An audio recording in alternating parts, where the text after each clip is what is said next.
Le PFG est un organisme qui regroupe toutes déficiences confondues. Évidemment, je suis là aujourd'hui particulièrement à titre de préfet pour dire à quel point on est fiers, on est heureux à la MRC de Drummond de ce projet Opération Accessibilité Plus. C'est une démarche qui clairement mérite d'être saluée. Alors, je tiens à féliciter toutes les personnes qui ont travaillé dans le cadre de ce projet-là. C'est une démarche, je pense que c'est clair, qui s'inscrit en continuité avec tout ce qui est fait dans la MRC pour favoriser une participation pleine et entière des personnes handicapées dans la vie commerciale, mais aussi dans la vie communautaire. Alors, c'est pas d'hier qu'on parle d'accessibilité dans la région. La Ville, par exemple, a adopté, et William aura l'occasion de parler davantage, une première politique d'accessibilité universelle en 2008. On fait des pas, on fait des petits pas. Des fois, on voudrait faire des plus grands pas.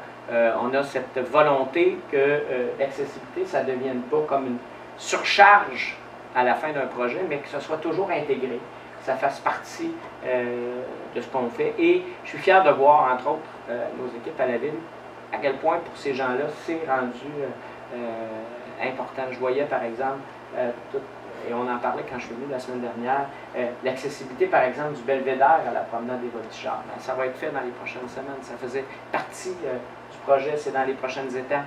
On n'aurait pas fait ça il y a 10 ans, il y a 15 ans, on n'aurait pas eu cette préoccupation-là. Que ce soit juste la gestion des trottoirs en ville, il y a de l'évolution. Donc, il y a des progrès qui sont accomplis, mais partout dans la MRC, on est conscient qu'il y a encore beaucoup de travail à faire. Il y a énormément d'initiatives à mettre de l'avant pour offrir un environnement qui est encore mieux adapté. Et le bottin des ressources en accessibilité universelle, d'une part, je vous dirais que ça fait en sorte que les gens vont savoir où c'est adapté.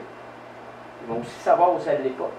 Et les gens qui vont là-dedans avoir une moins bonne note parce qu'ils ne sont pas adaptés, s'ils sont comme moi un peu orgueilleux, ils vont peut-être avoir le goût, mais je dis un peu quand même, je ne voudrais pas qu'on parle des honneurs, ils vont avoir peut-être le goût de s'adapter à leur tour. Alors c'est dans cet esprit-là que la MRC de Drummond a choisi d'appuyer dans le cadre de son FASO, le Fonds d'aide et de soutien aux organismes, l'Association des personnes handicapées de Drummond, parce que c'est un projet extrêmement pertinent et aussi, et ça c'est un des critères du FASO, parce qu'il a des retombées dans l'ensemble de la MRC. Alors merci beaucoup, merci aux gens qui ont travaillé, merci aux gens qui appuient, les gens de Desjardins. C'est extrêmement important votre implication à notre communauté. Merci beaucoup.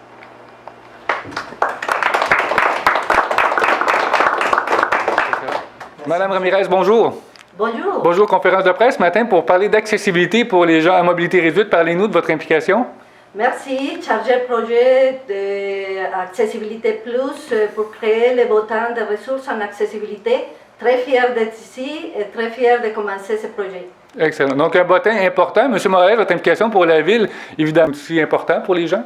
Excellent, oui, on est très content d'être ici ce matin pour l'annonce de ce projet-là. Comme on disait, à la MRC de Drummondville, on a 16 000 personnes qui ont une capacité, puis à la ville de Drummondville, 11 000 personnes environ. Donc c'est très important de pouvoir offrir aux gens les bottins pour les personnes avec un handicap. Donc, on est ici pour appuyer ce projet-là. Puis en tant que président de l'accessibilité universelle, on est très fiers de voir des outils comme ça qui vont aider les commerçants. Donc, un bottin qui va aider justement à mieux faire connaître. Monsieur Daniel Mayotte, bonjour. Bonjour. Bonjour. Donc, un bottin qui va être utile aussi pour les commerçants, évidemment, et pour informer les citoyens. Parlez-nous de l'importance de ce bottin-là pour vous. Bien, nous, c'est comme je disais à la conférence de presse qu'en 2005, il y avait le bottin papier. Et le bottin papier, quand il était fini, c'était recommencé parce que vu que les commerces, ça change beaucoup.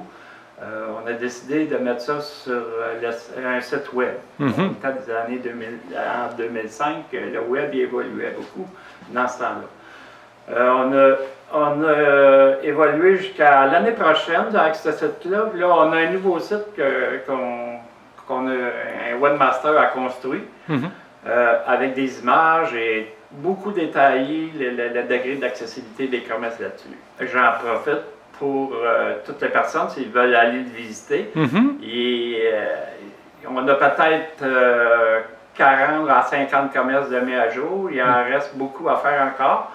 Je vais vous donner l'adresse, c'est Tout à fait. drummondvilleaccessible.com. Si toutefois il y a des commerçants qui m'entendent et la population, vous avez des problèmes avec l'accessibilité des commerces et des lieux publics, vous avez des questions, vous pouvez nous appeler à l'association au 477-7787. Merci. Excellent. Donc, en même temps, le bottin va permettre aux gens de mieux connaître les besoins, connaître les ressources, connaître les commerces. Et on invite les commerçants aussi, évidemment, à s'adapter, sans faire de mauvais jeu de mots. C'est bon. Merci.